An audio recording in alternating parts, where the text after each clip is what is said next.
মধ্যপ্রাচ্যে চরম সামরিক উত্তেজনার পারদ চড়িয়ে ইরান এক নতুন ও বিধ্বংসী রণকৌশল ঘোষণা করেছে।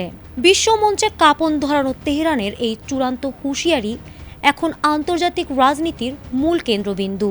চিরবৈরী শত্রুপক্ষের সম্ভাব্য আঘাত রুখতে তারা এখন আর কোনো নির্দিষ্ট সীমারেখায় সীমাবদ্ধ থাকতে রাজি নয়। বৈশ্বিক এই সংঘাত কি তবে এক নতুন বিশ্বযুদ্ধের ইঙ্গিত দিচ্ছে? ইরানের শীর্ষ আইন প্রণেতা ও জাতীয় নিরাপত্তা কমিটির সদস্য ইব্রাহিম রেজাই স্পষ্ট জানিয়েছেন, তাদের ওপর যেখান থেকে হামলা চালানো হবে ঠিক সেই উৎসেই সরাসরি পাল্টা আঘাত হানা হবে। নতুন এই যুদ্ধ কৌশলে শত্রুর যে কোনো বিশ্বব্যাপী ঘাঁটি লক্ষ্যবস্তুর আওতায় পড়বে। তেহরান হুঁশিয়ারি দিয়েছে, বোকামিপূর্ণ কোনো পদক্ষেপ নেওয়া হলে পুরো মার্কিন ও মিত্রদের অবকাঠামোকে গুঁড়িয়ে দেওয়া হবে, যার ফলে কার্যত ধ্বংসস্তূপে পরিণত হবে আমেরিকা। এদিকে মার্কিন প্রেসিডেন্ট ডোনাল্ড ট্রাম্পের যুদ্ধংদেহী মনোভাব ও সাম্প্রতিক পিছুটান এই সংকটে নতুন মাত্রা যোগ করেছে।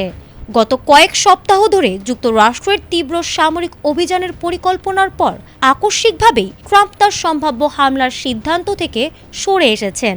সামাজিক যোগাযোগ মাধ্যম ট্রুথ সোশ্যালে দেওয়া এক পোস্টে ট্রাম্প দাবি করেছেন, একটি দ্রুত চুক্তি সম্পন্ন হওয়ার শর্তে বিশ্বের দীর্ঘমেয়াদী ভবিষ্যৎ ও সমৃদ্ধ ইরানের স্বার্থে তিনি এই আক্রমণ স্থগিত করেছেন। তবে বিশ্লেষকদের একাংশের মতে ইরানের এই ভয়াবহ পাল্টা আঘাত এবং আমেরিকায় মহাধ্বংসযজ্ঞ চালানোর হুমকির ভীতি ট্রাম্প প্রশাসনকে পিছু হটতে এবং কূটনৈতিক পথে হাঁটতে বাধ্য করেছে। ইরানের এই অনড় অবস্থান এবং ট্রাম্পের যুদ্ধবিরতির প্রস্তাবের দর কষাকষি পুরো বিশ্ব অর্থনীতি ও জ্বালানি বাজারকে এক অনিশ্চিত দোলাচলে ফেলে দিয়েছে।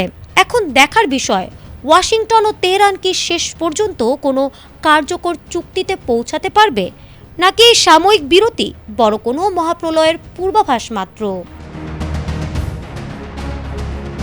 ফারহানা হক, ATN বাংলা।